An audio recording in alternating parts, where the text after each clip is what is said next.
Jonah really deserves the title, and I'm happy for her, and sana po enjoy niya lahat ng mga opportunities na mapupunta sa kanya ngayon. I really think that Jonah deserves it. Napakaswerte lang po namin apat na makatungkol ngayon. Did you feel na siya talaga yung strongest contender? Yes.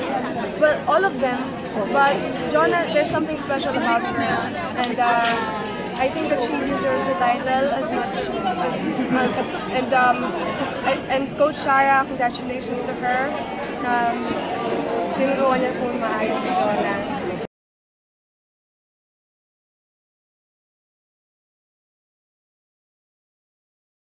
After this competition?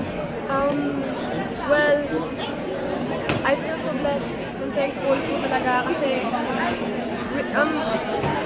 yung second place ako. I'm just so lucky po talaga.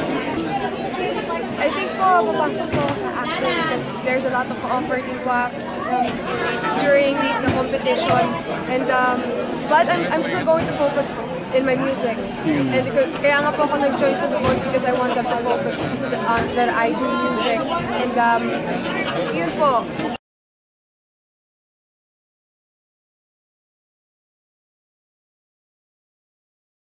Siguro po yung mga kinikilalang actor na po ngayon, Daniel Padilla, Catherine Bernardo.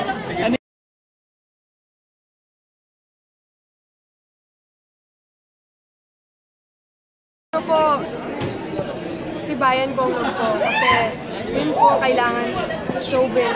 Kasi marami po mga salitang ibabato sa'yo, but you just have to know how to set things straight.